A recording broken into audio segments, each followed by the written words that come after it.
And we're back for a brand new season of St James's Pod, and it is a new season for the lads at Newcastle United as well. We've got the Sela Weekend coming up. I'm here with Alex, Tom and Pete. We've got a full house for the first one back of the 2024-25 season. Remember to hit that like button, subscribe if you're on YouTube. Let's dive straight in. All right, first up, before we dive into the massive news regarding Marc Guehi, we'll talk about the signing, which I don't believe has been confirmed by the club yet, but it's all but confirmed. William Osula. Someone has noticed on the Toon's Twitter that the last 3 or 4 tweets, the first letter of the tweets are WOSU or something like that. So I've seen that, mate. Did you see what someone comment? No. Someone commented saying but the next tweet's X or something like that, so that's scuppered that. Well, they got somewhere. It was like conspiracy. Yeah, because they did it with someone else, didn't they, in the past? I can't remember. Yeah. Oh well. That's what's your thoughts on him? Because obviously, it's. I think when the news first broke about the interest in him, fans were a bit underwhelmed. But I think that was more a symptom of the transfer window in general. Now that we're being linked with big money signings, how do you feel about the young centre forward coming in third choice? What do you think? It's literally been exactly what we've been asking for the past year. We've been asking for a young understudy that how can teach up. He's got all the athletic traits. He can play off both feet. I know his goal record. His goal record isn't unreal. But if you look at his minutes to goals, he's been getting fucking so little minutes at the end of the games. Yet he's played 20 games in the Prem or whatever. His minutes to goal ratio is actually not too bad. I'm sure it's 0.3 a game, 1 every 3. It includes Carabao Cup games and that, but still, he's with a Danish under 21 setup, which we know they've got a load of young talents. Højlund went for fucking 70 mil to Man U. So, as I said, it's been what we're screaming out for. Someone who's not going to break the bank, who doesn't really affect FFP at all, and you can learn. You can give players rest in cups and stuff like that. He might not be a marquee signing that we've been screaming out for, but it's what we needed in a place, in a position where we needed reinforcements. We didn't need a marquee signing up top though. I was going to say we didn't need a marquee signing up top anyway. So for fans who are saying, why aren't we buying Julian Alvarez, for example, who's leaving Man City? Why would we do that when Isak we know is our man up top? There's no point trying to then sign somebody who's gonna upset him, try and take his spot. Osula seems very much the type that can learn a bit and develop. I mean, fair enough, they're fairly similar ages. There's only a few years between them, but I think that will only help those two to push each other on a little bit, and Isak to kind of show Osula the ropes a little bit. Just to add to what Alex was saying, I think it's exactly what we needed. Any fans who are upset by that just don't see the bigger picture, I don't think. Compare that with Calvert-Lewin, who we went with. Go on, Pete. Aye, exactly, mate. Aye. Who would you rather take, Calvert-Lewin? Granted, he's a goal scorer, but he's not never fit at all. And how old's Calvert-Lewin? He's 20 years, is he? Getting there now. What's the point now? We're not going to sell him on or anything. But yeah, I think a lot of it's because we can't shift Callum Wilson, who's basically just another Dominic Calvert-Lewin, the same player, aren't they? Prolific goal scorer, but he's always injured, and that was the problem when he was injured. There was nobody Isak's doing 70 minutes, running himself at the ground, and we're having to patch up the front three. Gordon moving in the middle, Murphy on the right when Miggy comes off, and then Bond. It was just we never had a striker. But I seen a stat earlier actually when you were talking about the minutes, those that Lewis Miley's played more minutes than Osula in the Premier League, which is, I mean, how old is Miley? Miley's 18 now. He's 18, isn't he? Yeah. Miley's 18, and Osula's 2 years older. So it just shows that how lack of minutes he's had. And when you look at the stats, he's either, like, a lot of the time he's been subbed off at 60, 70 minutes.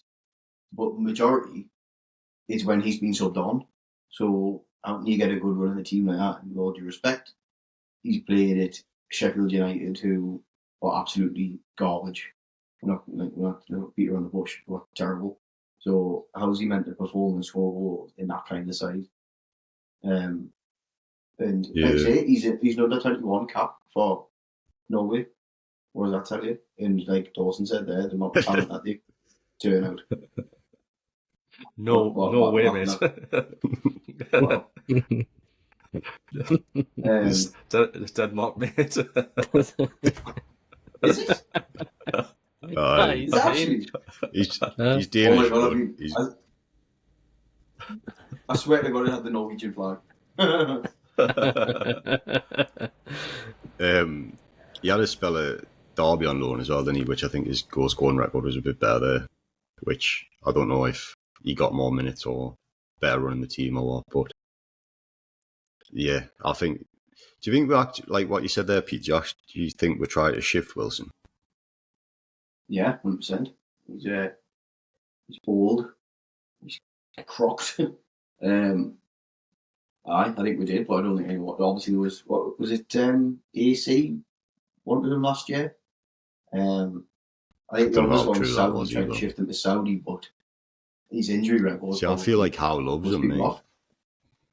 I think he does, but as a goal scorer, like Howe's like that though, isn't he? He like, you know, it's almost tunnel vision from what the actual input of the team is.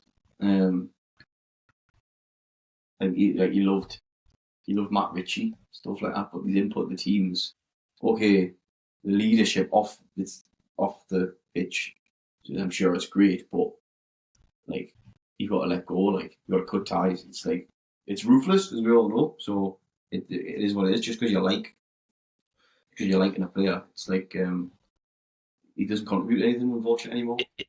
Is he an expensive second choice? Bit harsh, I mean, that may be a tad harsh, Pete, but like what I'm thinking though is like in terms of the rest of the league and looking at other teams and their second choice strikers, is Wilson in line with that in terms of, you know, obviously he's one of our highest earners, but in retrospect, like to the rest of the league, is he kind of where you'd think, like, I'm trying to think of an example, maybe who's like another second choice backup striker at the moment. Well, Alvarez was, I suppose, to Haaland at City, and Alvarez was obviously on a fair whack as well. They've obviously shifted him now to Atletico, but yeah, I don't know what you guys think if Wilson is a good second choice for value in terms of the wages and everything else. I see what you mean, but how often is he going to be available for second choice? Season hasn't started, he's injured. Well, yeah. Like, how often was he available for second choice last season?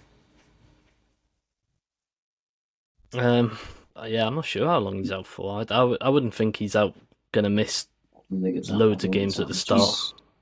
He's been putting videos on his social media and training and like skipping and stuff like that. So it can't be that bad. It was like a procedure. I think it was surgery out by that. It was a procedure. Well, his mate Antonio is now second choice or to this Fulcrook who's just come in at West Ham and like I think. Well, yeah, I don't know. I think he's probably resound to the fact that he isn't going to be a first choice striker in the Premier League anymore. So he will have to be that second choice, and keep himself as fit as possible for when that opportunity arises. But yeah, I don't know if we're just going to be at a point where we just run his contract down and just let him go on a free, because there's like Pete was saying, there's just no one taking any bites to get him. I would say if he wanted first choice football like regularly, he's probably looking at like a top end championship side to be getting that, or maybe somewhere abroad. I just don't see somebody in the Premier League. I don't think he'll get more regular minutes just due to his injuries anyway. So I don't know if there's really much point in him dropping down in Championship or anything. He'd probably get injured more in Championship as well. I don't think he would. Yeah, maybe. But now we've got fucking young lad coming in from Norway, taking minutes off him. That's going to help, isn't it? So anyway, let's move on to some juicy content. Marc Guehi looks as though we might be breaking our all-time transfer record of bringing the star of the Euros.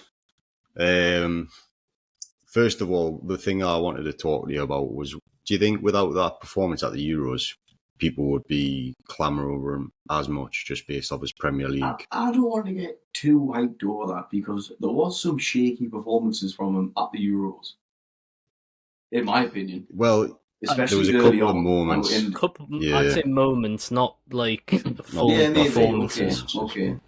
Okay. But I mean, but I know what you mean. Like the moments, the performances that them moments were in, they weren't exactly, oh my god, mind blown. He's a mid player. We're always a mid player. But I'm just seeing a lot of, he was the player of the tournament in the Euros, and I'm just a bit like, he was probably England's best player. I'd say most consistent, yeah. And like the reason why he got banned for one of the games is because Trippier gave him a horrible fucking hospital ball, where he got booked because he stole him short. Look forward to more of that this season. I would back to your point though, Sam. I think that there would have been some interest anyway. We've talked about him on this pod before when we've previewed the Palace games in the past, and how much of a rock solid defence they've had over the last few seasons. The partnership that he's got with Anderson at the minute in that team is really strong. And the games I've seen him play at St James's, he's looked very, very good. Like he's very comfortable both feet, and he's a presence. He's happy bringing the ball out. He's got a turn of pace. Passing ability, pretty solid. I think he's got all the attributes of what you'd want from a modern day centre half. He's obviously played a lot of minutes now in the Premier League over the last few seasons at Palace. I wouldn't have been surprised if Chelsea even tried to fucking bring him back, because they love to do that, sell the player, an academy guy, and then bring him back for double the money. But is there a sell on clause? I think 20%, maybe. I think there is for them. I think that's part of the reason why we're having to pay so much money for him. Yeah. I think there would have been interest, but obviously, you're right. Since that Euros, it's heightened a lot, and I think centre halves have been a big part of this transfer window already. There's been quite a few moves made. Obviously, Man United have gone and made moves in that department. Liverpool are rumoured, so I think we have to. I think we made the right move in trying to, step out in front of everybody and get personal terms and stuff agreed as quick as possible. We just need to do a bit of work on the actual fee by the looks of it. It does look like work going on.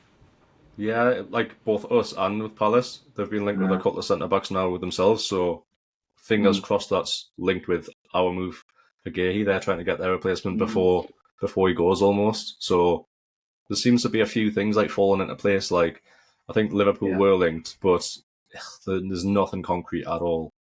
Like it's been reported we have had an offer rejected and we are going to go back in for another one. So, like, I know I've checked like odds checker, and he's massively odds on to join with. So I think if you have like all them together, I think fingers crossed, there's a good chance he signs. And usually how much was Isak when he signed him? 63. 63, 63 I think. Was he, right? I was thinking, is he like 70 million euros? Must be. What Guehi? Because when it's got us thinking when it was obviously going to be the club's record fee. I'm sure Isak was wrong about that. So if the add-ons are met and it goes to 65, it will be like a club record fee. But like going back to what you said, Sam, like I don't think it's increased that much since the Euros. Like I think maybe 5 mil. I don't know. I think they're always going to try and get a good like 60 mil for him. Like no matter what, he's got 2 years left on his contract. So this is like young English. Their time to sell. Like they can't wait till next summer because his price will like drop in half, like you've seen with a few other players going. And he doesn't want to sign a contract, so this is their time to sell. I don't think they're sort of mad about selling. Like he was injured for the last 10, 15 games last season, and that's when they had their extremely good run at the season. So it's not like they suffered so much without him. So I think for all parties, it just seems to be one of those that just makes sense for everyone. And I, for one, I'd be delighted if we get this over the line because that back four, the oldest one will be 24. Like that could see us in good stead for a number of years. Like, yeah, it's exciting stuff. I reckon. Three ex-Chelsea as well.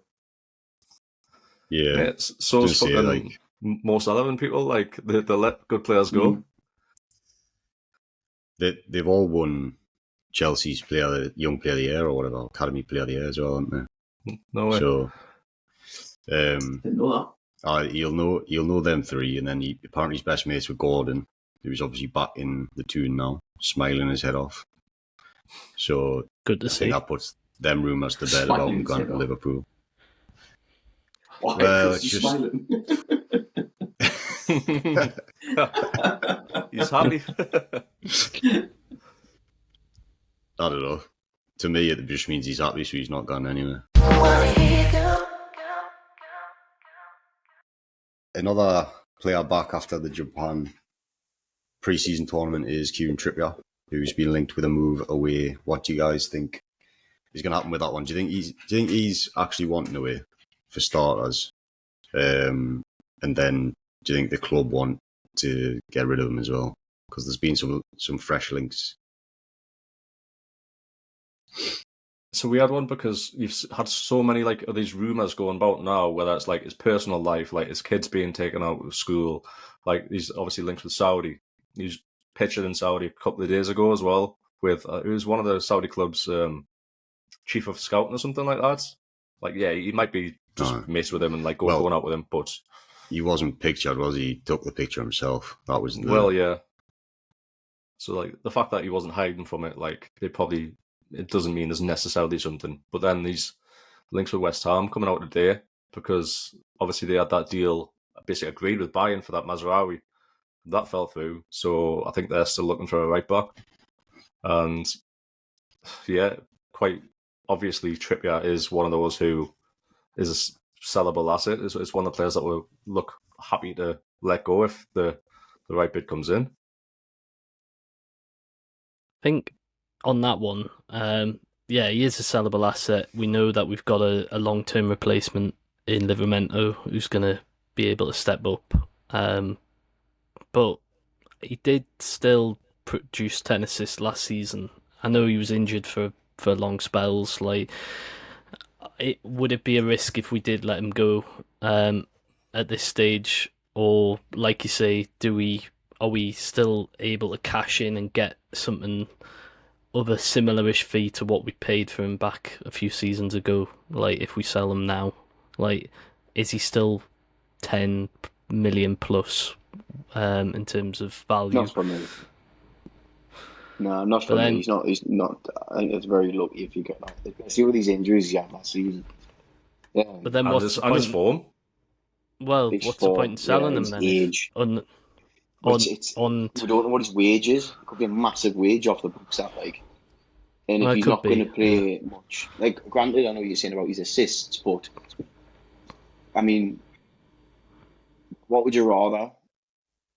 Assists or, well, contribute to assists because that will come from him, or better defending because his legs are gone tracking back, in my opinion, on that right hand side. Unfortunately, is he 32, 33? 33? He's 33 now. Yeah. So, granted, he's a leader. He can.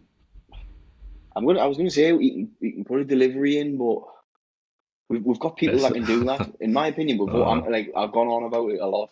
We've got people that can do it better. I don't think we'll miss his footballing brain, if you like. But you got to move with the times, in my opinion. I'd happily keep him around, but it depends what wage he's on, because it could be a massive wage off the books. Well, if someone buys him, it's going to be a broad of it, I think. Well, if that's the case, then we're going to be Livramento and Kraft as our right back options. Ashby, but we don't know what we're doing with him. Well, we've all talked about Ashby, and that we think that's one of the transfer failures that we've had since the takeover. I doubt he's gonna really do anything in the first team for us. So, Kraft. Then, realistically, Livramento and Kraft. Are we happy then to go in? We do have Guehi. He could play right back if Shaw's fit to play centre half to cover. Ideal. If we're desperate, then it would work. But exactly. But again, that's the problem that we had last season. Putting square pegs in round holes and all that in it. So. Mm-hmm. Well, I'm even then, flip flopping me. Yeah. Like, when I sell Trippier, I'm like, I think the thing which like probably sways it for me is probably not our European football. I think if we still had it, I'd be like, yeah, we're not going to sell him for anything more than like 6-7 million. He's worth more to us at the club with the leadership, with the backup capabilities, even playing cup games or giving Tino a rest and easier home games or whatever.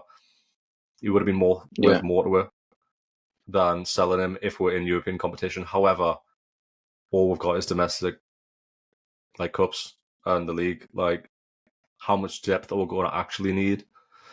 I know Touchwood last season was disgusting with injuries, but I think that's one position that we do have a little bit of depth, and it wouldn't be a disaster if Trippier left. Although, again, I wouldn't mind if we sold him for anything up to 10 million. I wouldn't mind buying a sort of a backup for a similar kind of price. Obviously, we've got Kraft for a couple of million, so it's this whole thing there's deals to be had. We don't have anyone coming through from the academy in any positions, which will obviously leave on to centre side in a minute, but it's like we don't have anyone coming through. We've got, is it Cathal Heffernan? Is he the defender or is he the centre mid? No, he's a centre half. I think he might be able to play right back as well. It obviously shows that we spoke about it in the last pod, the gap between the under 23s and the first team, because we've got it's bad that we're having to buy a backup. We should be having these players be able to be a backup. Granted, we've got Kraft, but to have a third choice backup right back, surely there's someone in the academy that can step up and do that.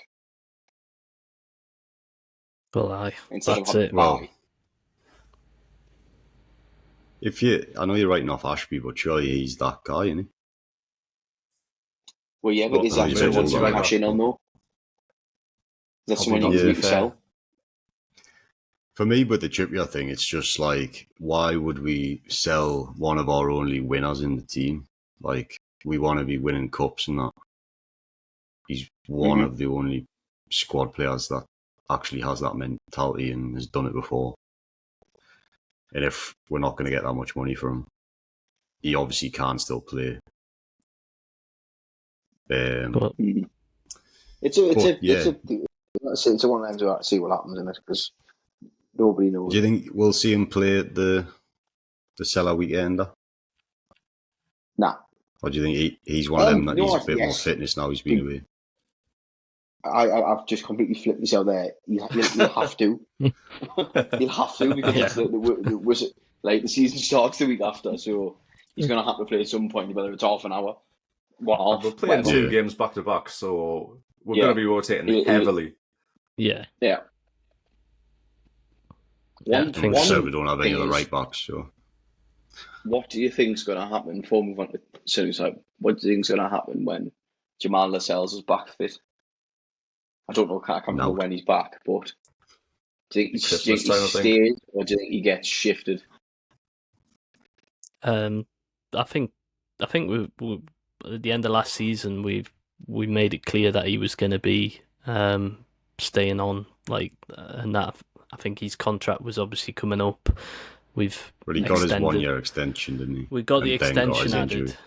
Yeah, we got the extension added. So I think just see it out. I don't think we're not going to get money from him. We're not going to get money in January when that comes around. If he's still obviously on the fringes of the team, which no doubt he will be.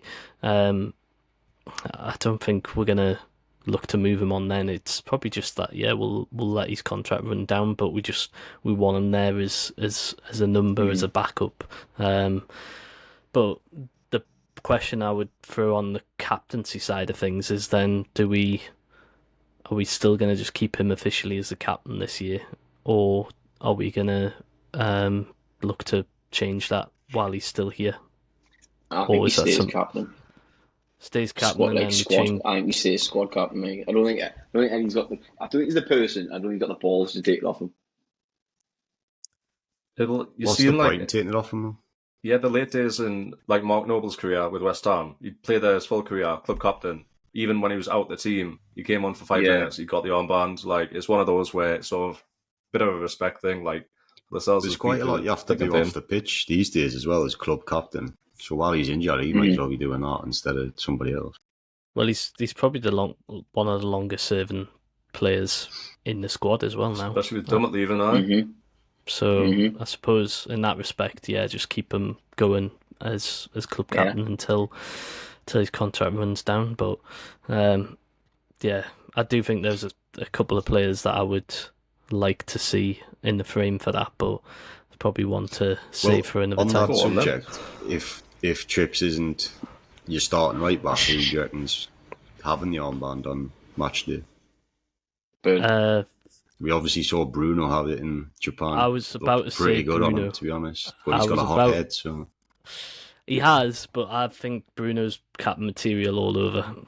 He's passionate. I think having a centre midfielder with the captain's armband as well just seems, it just looks right. I don't know why, but I know we've had captains all over the pitch, from striker down to centre half and everywhere else in between. But I remember when Gary Speed would sometimes have the captain's armband on, and it just, having that ability to see everything going on around you, the ball going through you all the time, I just feel and the passion just flows through him.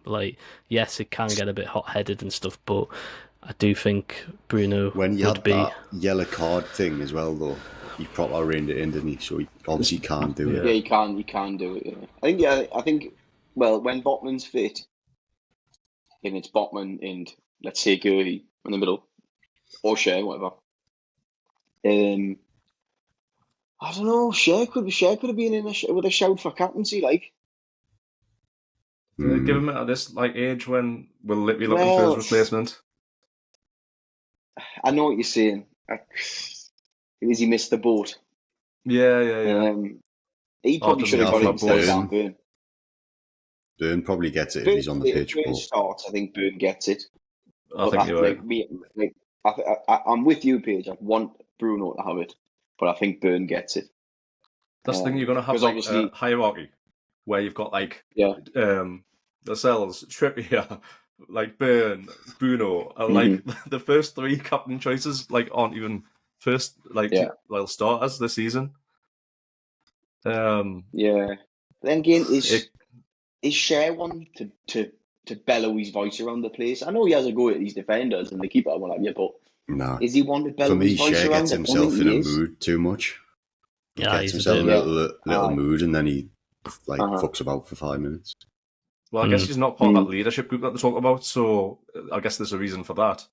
So I can't see him being in line of not being in that leadership group now, but taking the captain's armband. Well, Bruno doesn't appear to be in the leadership group. I don't think so either, mate. He's got his clique obviously with Big Joe and like Miggy and I think Kraft as well. Like sometimes knocks about with them guys, but in terms of like the group that you were talking about with Trips and Burn and all them, like they're not saying obviously there's rifts or anything, but there's clear like groups within the squad that just hang about with each other. But Bruno does probably leaves. Well, yeah, if Trips leaves, then that he might get group inaugurated. Well, apparently the one for last season was Lascelles, Trippier, Richie, Wilson, and Dan Burn. Richie, so just gone to Portsmouth. There's a spare slot there. Go on. Get that one in. Bruno he covers it though. Bruno, I think he covers across all of like you see when he came back from the Copa America and he was in Japan and like the videos of him like just meeting the squad up again. Like obviously he's got the respect and love of everybody within that team.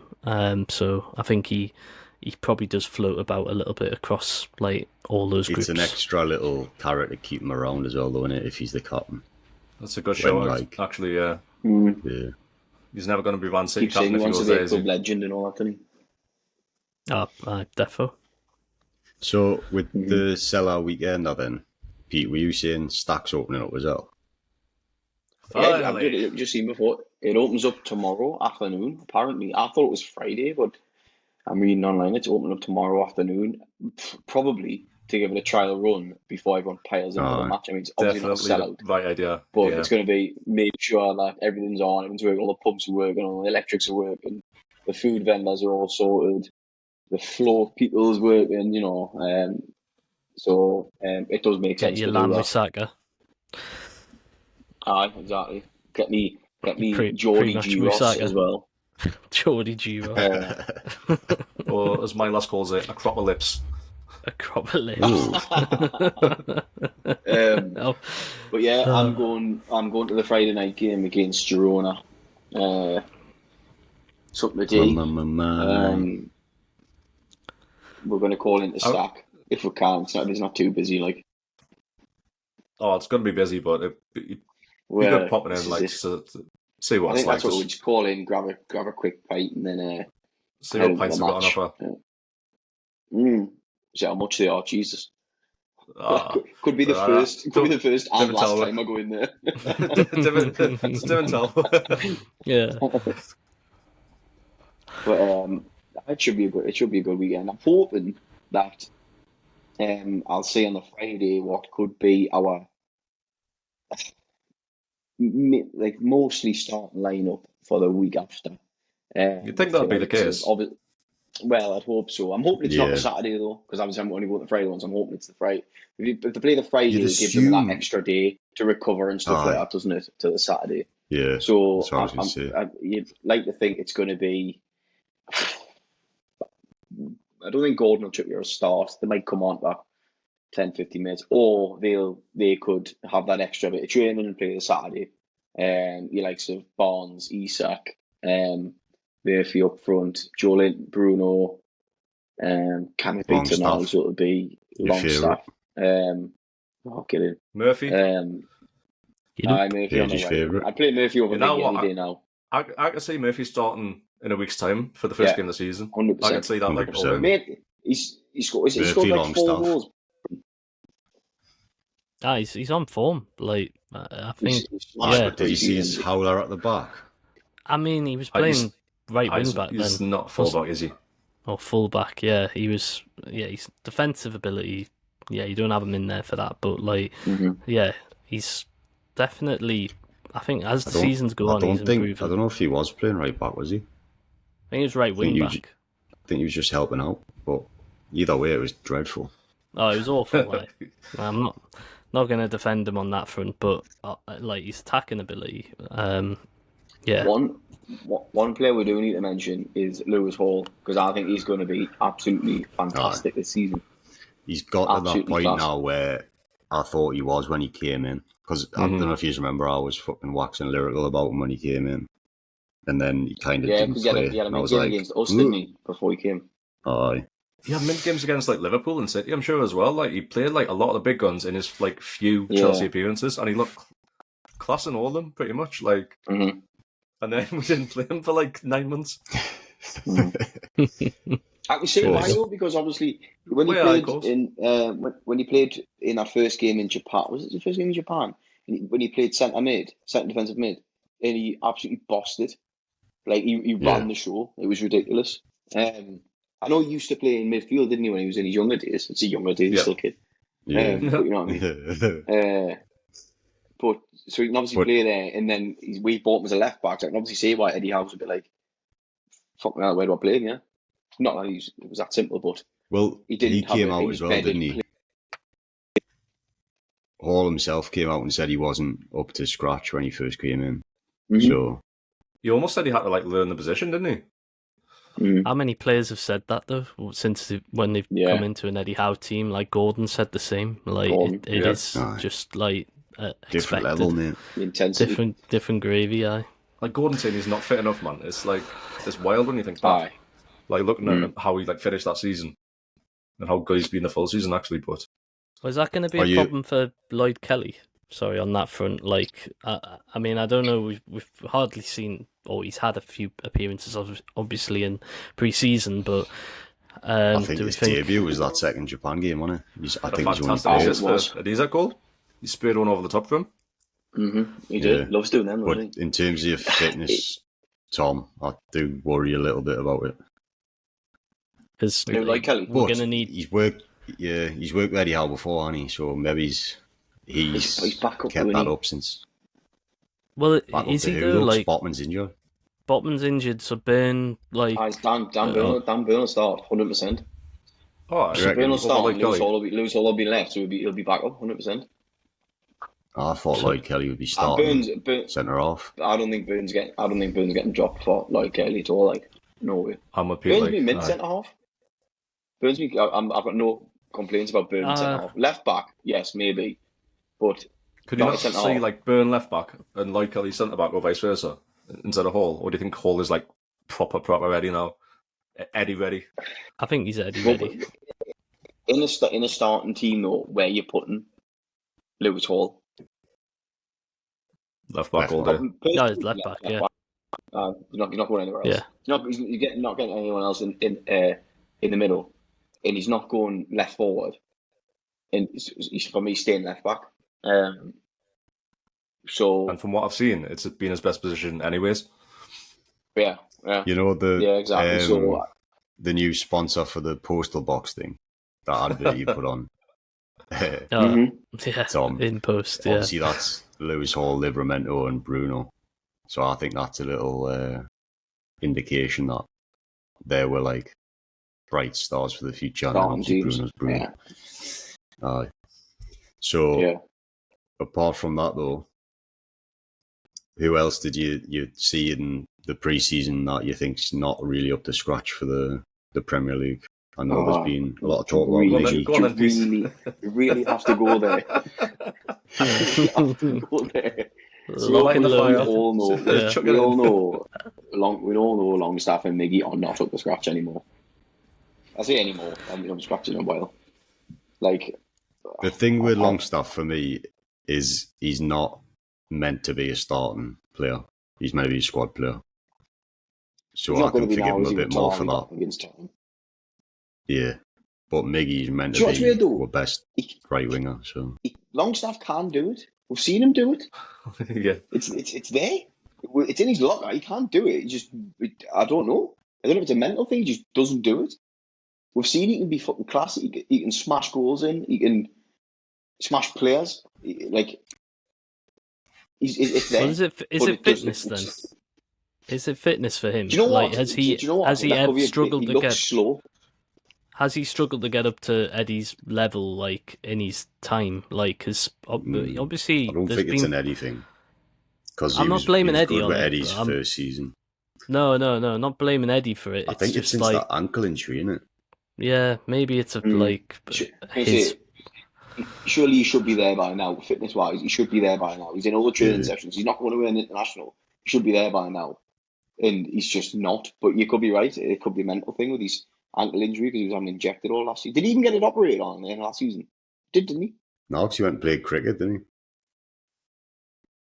he? But he was off because of... Was that while the season was still going on, wasn't it? Or was it not? No, it was when they were in Australia. He was fast bowling, wasn't he?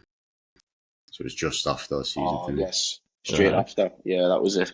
But it kind of matches up with when Matty left the club as well. So I wonder if there's a bit of that affecting him.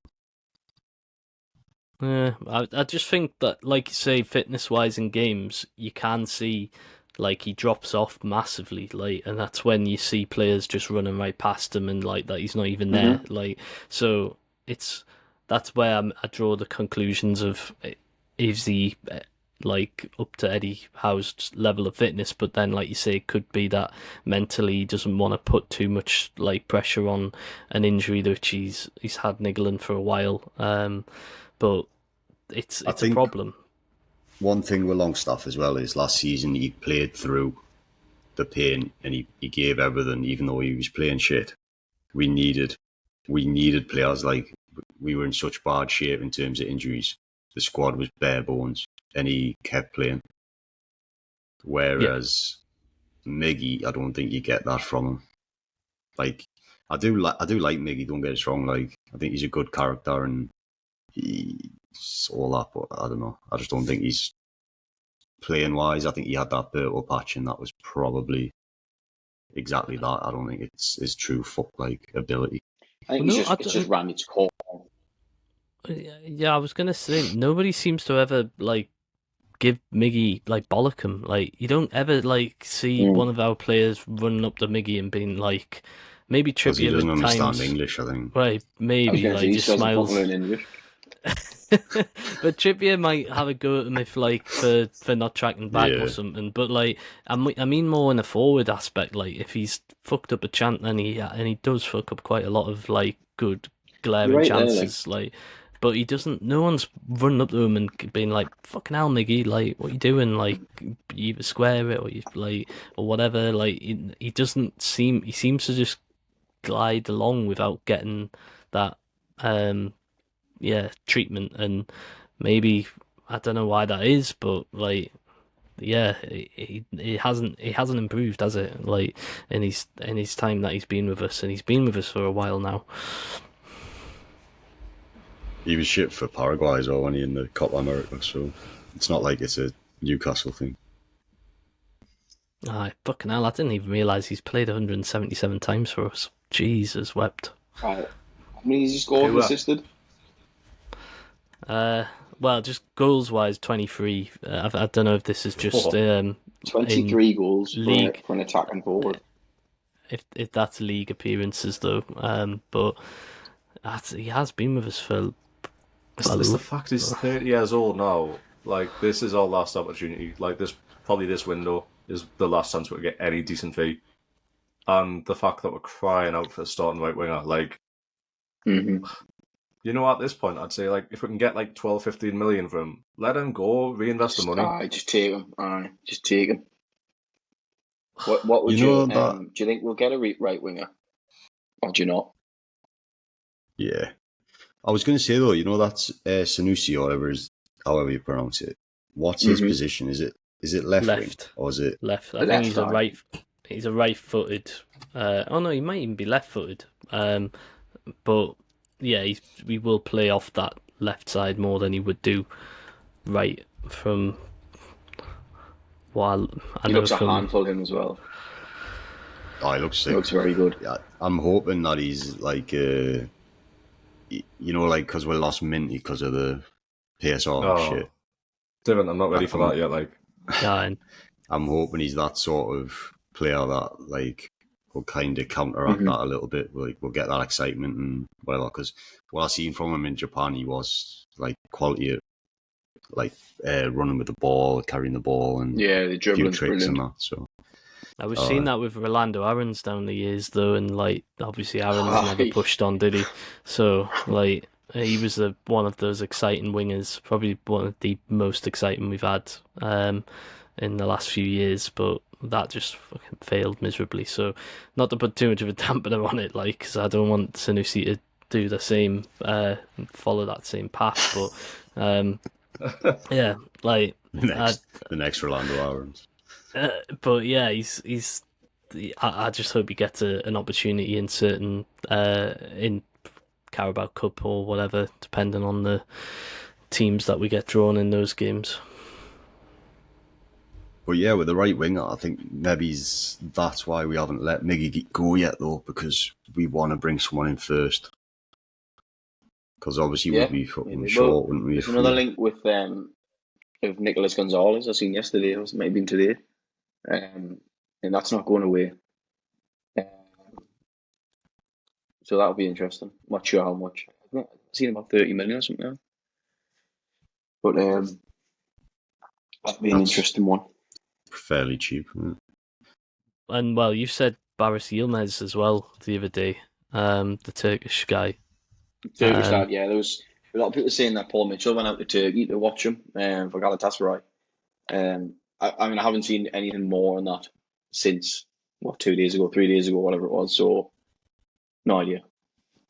I mean, he had like a few flashes in the Euros.